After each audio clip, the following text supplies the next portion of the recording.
As conquistas e os desafios da pessoa idosa no Brasil. Este é o tema do Via Justiça de hoje. Participam do programa o juiz Carlos Alexandre Romano Carvalho, da 2ª Vara Civil de Lagoa Santa, e a advogada Thaís Câmara, presidente da Comissão de Direito das Sucessões da OAB de Minas Gerais. Numa parceria da TV Assembleia com a Magis, a Associação dos Magistrados Mineiros, o Via Justiça está começando.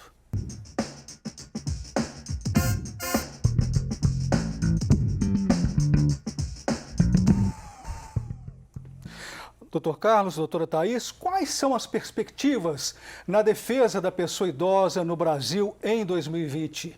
Quais os maiores desafios? Qual é a realidade do idoso hoje no Brasil, doutor Carlos? Bem, eu penso que hoje nós temos mais desafios do que perspectivas.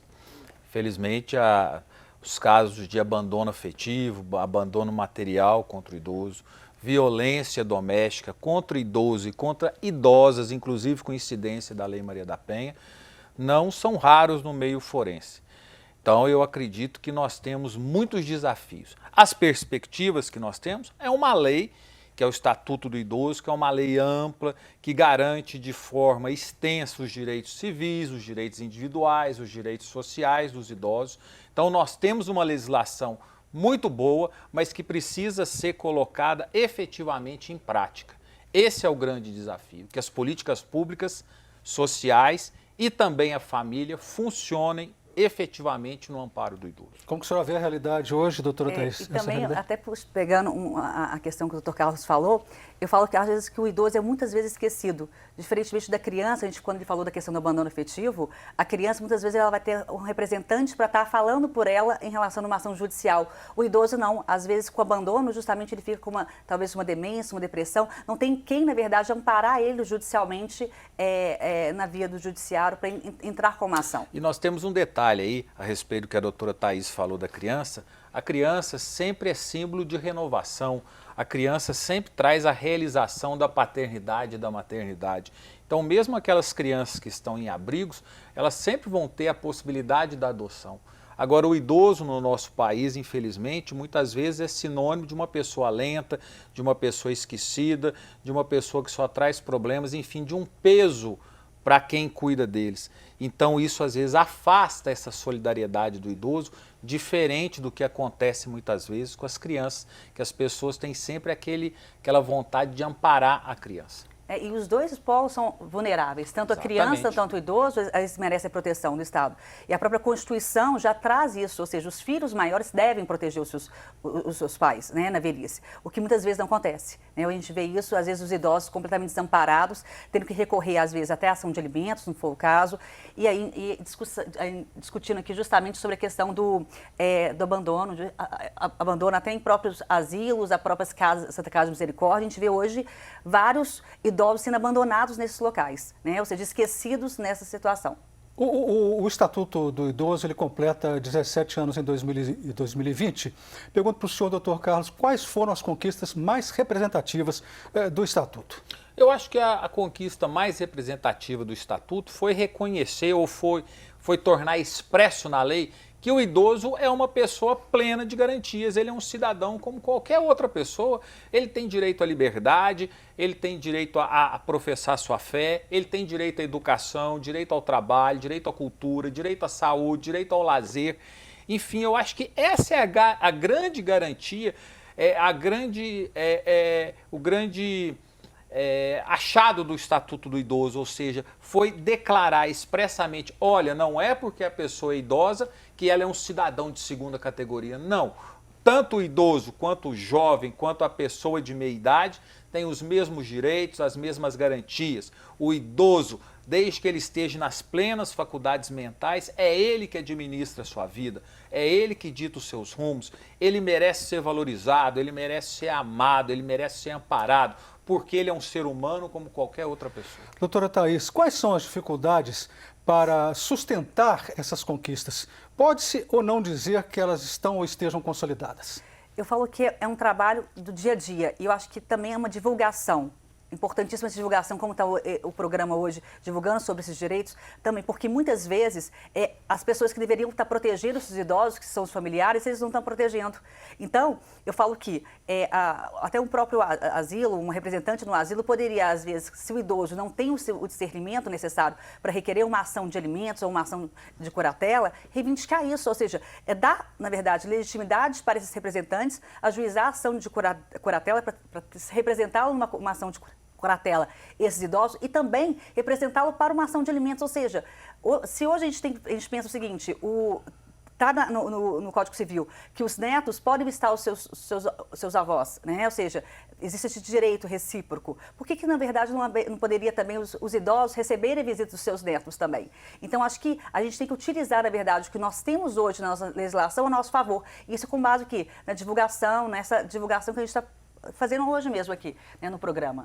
Né? Doutor Carlos, por que se diz que o Estatuto é um marco, vamos dizer assim, na proteção dos idosos no Brasil? Como viviam esses idosos brasileiros antes do Estatuto?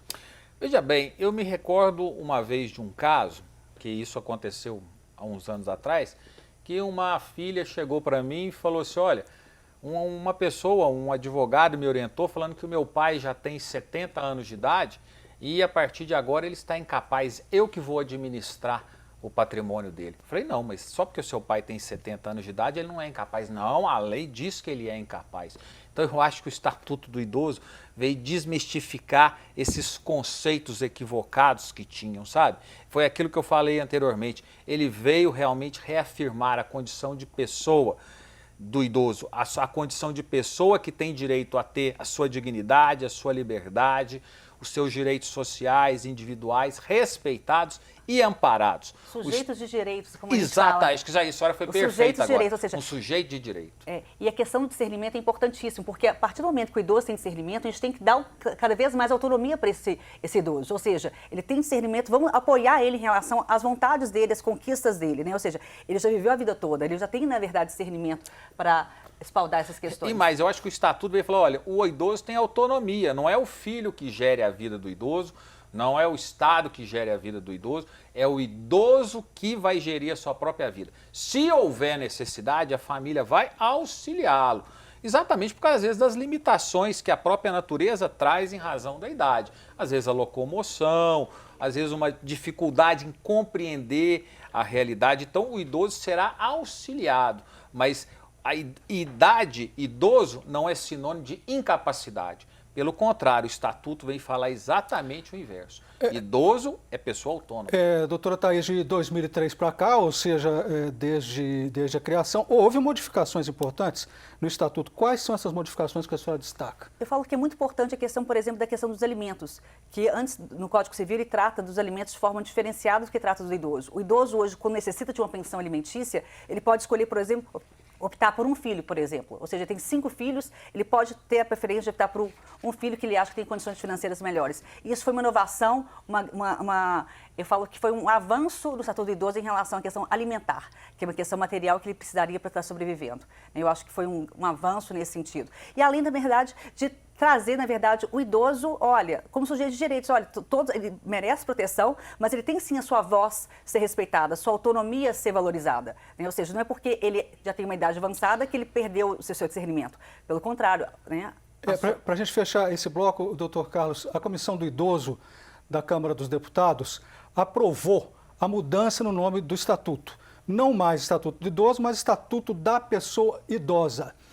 Como que o senhor vê isso e por que é importante essa mudança, incluir a palavra pessoa? Porque eu acho que só idoso pode atribuir a ideia de velhice, né? Traz sempre aquela pecha, né, de uma pessoa que já está velha, já está ultrapassada no tempo. Agora, quando você acrescenta o substantivo pessoa, você está falando, olha, ele é uma pessoa que tem idade avançada, mas ele é uma pessoa como jovem, como a criança, como adolescente, como adulto. Ele é pessoa. Quer dizer, você tem pessoa jovem, você tem pessoa de meia idade e você tem pessoa idosa. Mas todos têm os mesmos direitos, todos têm as mesmas garantias. No próximo bloco, os crimes contra os idosos. Nós vamos falar sobre o abandono de idosos pelos filhos. Até já.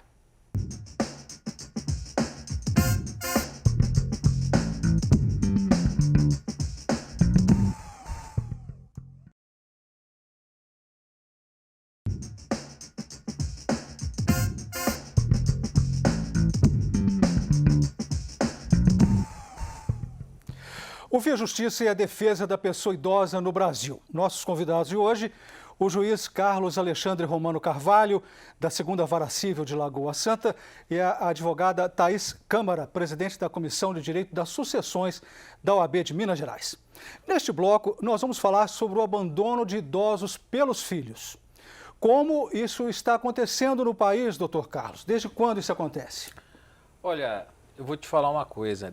Desde criança eu ouvi meu avô falar: um pai vale para 10 filhos não valem para um pai. Então eu acho que essa situação de abandono de idosos, acho que sempre existiu. Só que hoje parece que essa situação está mais recorrente. Acho que a nossa sociedade está passando por uma fase de mudança de valores, que às vezes alguns valores tradicionais, como solidariedade, compaixão, misericórdia, têm sido trocados às vezes pela busca da felicidade, do individualismo, né? Então, pelo um estilo de vida às vezes um pouco mais reservado, mais egoísta. Então, às vezes aquele sentimento de unidade de família tem se perdido. E eu acho que por essa razão, hoje esses casos de abandono de idosos, até mesmo pela facilidade da informação, eles têm se tornado mais públicos, se assim podemos dizer, têm se tornado mais de conhecimento geral. Mas eu acho que essa realidade de abandono foi uma realidade que sempre existiu. Eu acho que isso está muito ligado aos valores que os próprios pais passam aos filhos. E isso depois vai se refletir lá na frente. Doutora Thaís, o que diz o Estatuto sobre isso?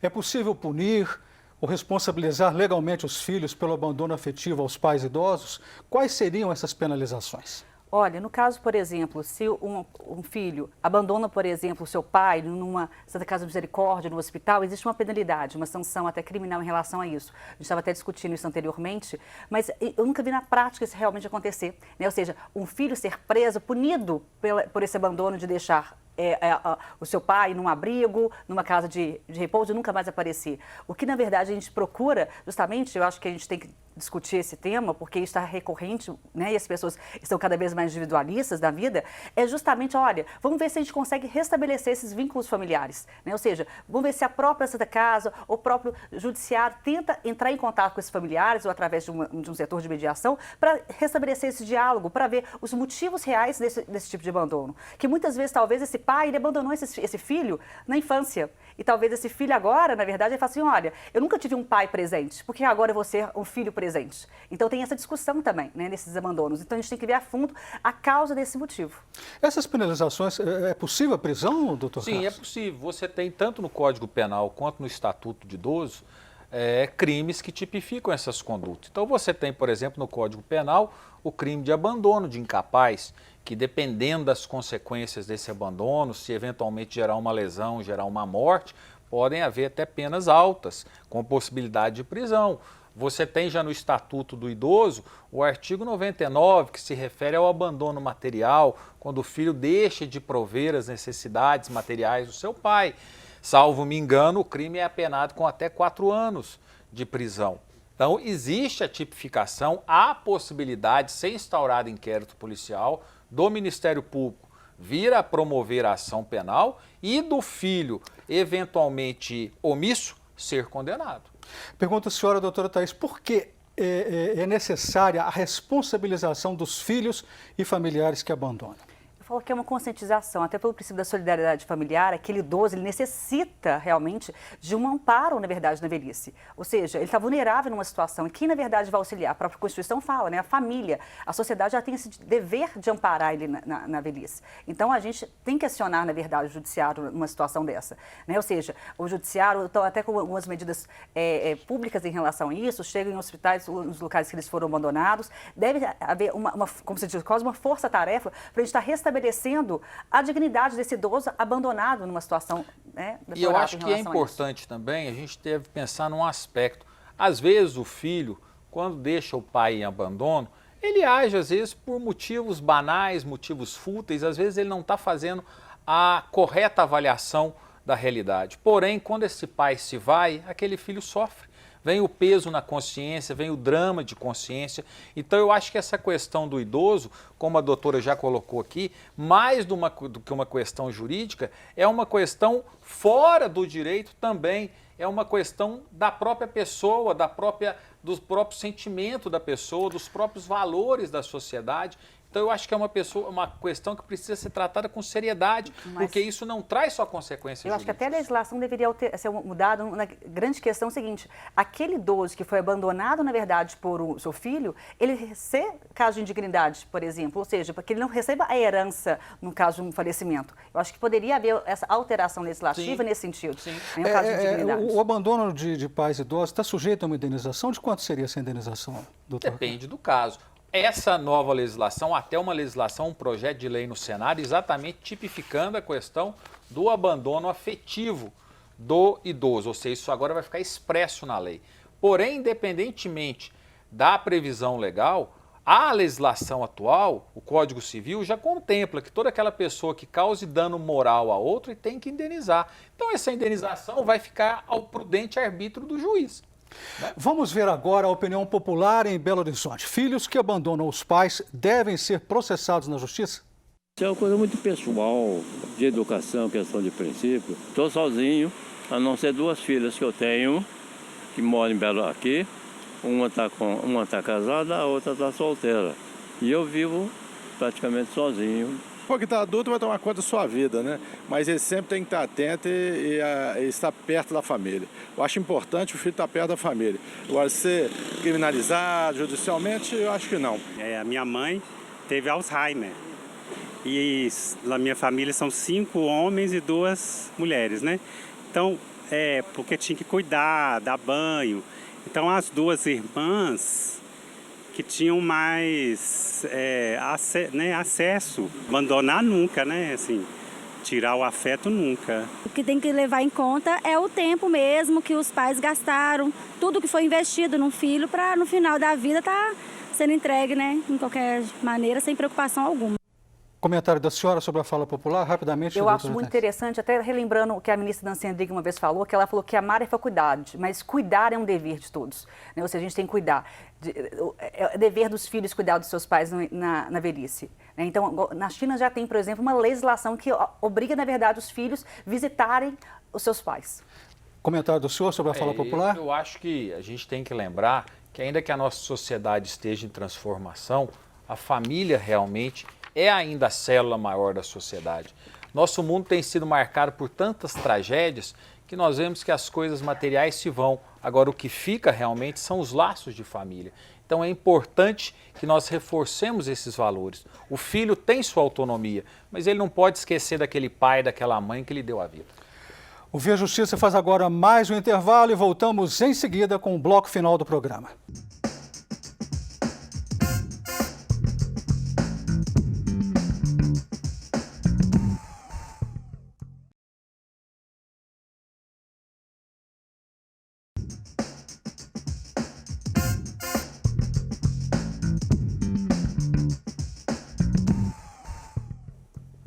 O Via Justiça e a proteção da pessoa idosa no Brasil. Participando do programa, o juiz Carlos Alexandre Romano Carvalho, da 2ª Vara Civil de Lagoa Santa, e a advogada Thaís Câmara, presidente da Comissão de Direito das Sucessões da OAB de Minas Gerais. Doutora Thaís, em termos antropológicos, como se mostra o abandono de idosos pelos filhos ao longo do tempo nas diferentes sociedades humanas? Eu falo que a gente vê na sociedade oriental, por exemplo, eles valorizam os idosos. A gente vê hoje na ocidental um pouco diferente em relação a isso. Então, a gente tem uma diferenciação da questão cultural. Né? O ideal, na verdade, é a gente promover, na verdade, a valorização dos idosos, inserir eles no meio da família. Ou seja, não excluir, como algumas pessoas, olha, já não serve mais para a sociedade, não tem mais nenhum benefício para a família, então vamos excluir ali. Pelo contrário, a gente tem que incluir eles na família justamente pelo que eles trouxeram para a família em si, ou seja, essa construção. Eu acho que a gente tem que valorizar muito mais os idosos. Eu acho que está faltando muita valorização dos idosos na sociedade. Eu acho que a gente precisa entender que os idosos, diferente dos objetos que nós utilizamos hoje, das tecnologias que nós temos, não são coisas descartáveis. Pelo contrário, eles são pessoas, eles contribuíram para que a sociedade chegasse aonde ela chegou. Então nós precisamos valorizar toda essa bagagem que eles trazem, que é o que acontece nas sociedades orientais. Eu acho que o mundo hoje, as pessoas estão muito apressadas. Todo mundo tem pressa, todo mundo tem tempo, não tem mais tempo ou só tem tempo para aquilo que quer. e nós precisamos então rever esses conceitos e lembrar que nós também um dia seremos idosos e que nós também precisaremos ser cuidados. Doutora Thaís, o que dizer do abandono de idosos e o princípio da estabilidade familiar que está na Constituição? Eu vejo assim hoje essa questão do abandono de idosos e vejo a possibilidade de acionar judicialmente em relação a isso. Mas eu fico muito preocupada, porque às vezes para o idoso não necessariamente o dinheiro vai resolver aquele problema, a quantia. O que ele quer realmente é o quê? O carinho, o afeto. O juiz não vai dar uma sentença, 50 beijos, 20 abraços, ele vai dar uma sentença monetária, que normalmente no final da vida, talvez isso que ele precisa o quê? Desse amparo que normalmente não vai ter. Eu então acho que a gente tem que mudar um pouco essa questão de judicializar tudo, né? Eu acho que tem coisas que o judiciário não consegue resolver, mas poderia tentar através de uma ação, mas poderia tentar através de uma mediação, de outras formas alternativas, da gente reconquistar aquela família de uma forma, né? É isso que a doutora falou, é muito positivo. A experiência mostra que realmente as medidas coercitivas, tanto na área do idoso quanto na área da criança, elas podem surtir um efeito imediato para apagar o fogo, para acabar com a calamidade, mas necessariamente elas não resolvem o problema. O que resolve o problema é quando a gente consegue a sensibilização dos atores, a sensibilização do filho, do pai, da mãe, para que eles mudem aquela realidade por si só. Então, nesse sentido, eu acho que a mediação e a conciliação devem ser o primeiro remédio. E é o remédio mais eficaz para resolver esses problemas. Até para restabelecer os vínculos familiares, exatamente, que talvez são perdidos, até pela essa correria do dia a dia. O filho fala, não, eu deixei meu pai, ele, por exemplo, num asilo e está correndo no dia a dia. Calma, vamos parar um pouco, vamos ver o que está acontecendo, né? Vamos trazer isso. Acho que tendo um mediador, um conciliador para centralizar essas questões, esse problema, acho que é muito importante. É preciso que as pessoas enfrentem o problema. Tá certo? Os atores, eles têm que enfrentar e resolver o problema. É isso que traz a paz na família. Mas eu posso perguntar, isso está relacionado certamente a uma rede de proteção de idosos, existem equipes suficientes para essa mediação? A rede de proteção de idosos hoje ela é eficaz, doutora Thaís, doutor Carlos? Nós temos hoje o Sejus, que na verdade que tem mediadores, tem uma equipe multidisciplinar, né? Ou seja, que a gente poderia estar acionando o judiciário em relação a isso. Eu acho que talvez seja pouco divulgado, porque a mediação hoje, ela cabe para o âmbito do direito de família, que é muito atuante. Mas eu vejo que esse é um problema que poderia ser colocado também na mediação para ser tratado, né? Para ser trazido, na verdade, esses autores, igual o senhor está falando, ou seja, para tentar resolver o problema de uma forma mais tranquila, harmônica e mais duradoura e eficaz. Em termos de poder judiciário mineiro, quase todas as comarcas do estado, graças ao esforço da presidência do Tribunal de Justiça e da terceira vice-presidência, nós já temos instalados Sejusques e PAPs em quase todas as comarcas. O Sejusque, só para o telespectador entender, é uma sigla que significa centro... São o Centro de Soluções de Conflitos Judiciários e Cidadania. Então isso aí quase todas as comarcas já têm, e você já tem mediadores, conciliadores preparados para atuarem nessas situações. Que é para evitar um processo, exatamente, né? Mas eu acho que essas políticas de mediação e conciliação também podiam ser levadas a nível dos CRAS, dos CREAs, que normalmente são os institutos do Poder Executivo que têm o primeiro contato com o problema. Então eu acho que eles também poderiam ser preparados para ajudar na solução desses conflitos de forma amigável. Vamos agora para as considerações finais. Pergunto para o senhor, para a senhora, doutora Thaís, como garantir os direitos da pessoa idosa em meio a tantas desigualdades sociais, crises econômicas? Eu falo ainda que a gente tem um grande caminho ainda para percorrer em relação a isso. Acho que o Estatuto do Idoso foi excelente, porque eu acho que abriu uma porta a essa visibilidade para o idoso. Mas eu vejo ainda que a gente há um grande caminho. As políticas públicas poderiam ser, da mesma forma que nós temos a Lei Maria da Penha, onde tem a proteção da mulher, a gente tem que ter uma proteção também maior também para o idoso. Esse idoso que muitas vezes ele é esquecido e não tem ninguém que fala por ele.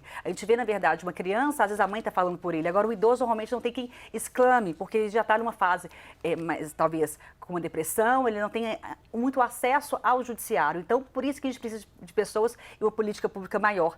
E vendo, não só, na verdade, nos asilos, nos abrigos, pessoas, equipes para auxiliar ele, né? Até numa demanda, e até não numa demanda judicial, que eu falo que muitas vezes o processo não resolve o problema, mas que ele possa restabelecer os seus laços familiares e ter uma vida mais tranquila. O senhor agora, doutor Carlos? Eu acho que o primeiro caminho é a educação. Educação das nossas crianças, dos nossos adolescentes, dos nossos jovens, para a valorização das pessoas idosas. É a mudança de paradigma, é a mudança de valores. Eu acho que também a gente pode garantir o direito dos idosos com uma valorização da família, com a valorização dos pais, dos avós, dos laços familiares. né? Mostrar para as pessoas que, para além dos bens materiais, existem outros valores que são muito mais importantes, apesar de não serem palpáveis e não terem uma quantificação econômica. E eu acho também que a gente pode garantir o direito dos idosos com a implementação de políticas públicas, um Estado que tenha condição de ampará-los frente à omissão da família e um poder judiciário forte para fazer valer as leis. Muito obrigado ao senhor, muito obrigado à senhora pelas participações. O Via Justiça de hoje termina aqui. Nós conversamos com o juiz Carlos Alexandre Romano Carvalho, da 2ª Vara Civil de Lagoa Santa, e com a advogada Thaís Câmara, presidente da Comissão de Direito das Sucessões da OAB de Minas Gerais. Comentários e sugestões, fale conosco pelo e-mail viajustiça@mais.com.br. E até o nosso próximo programa.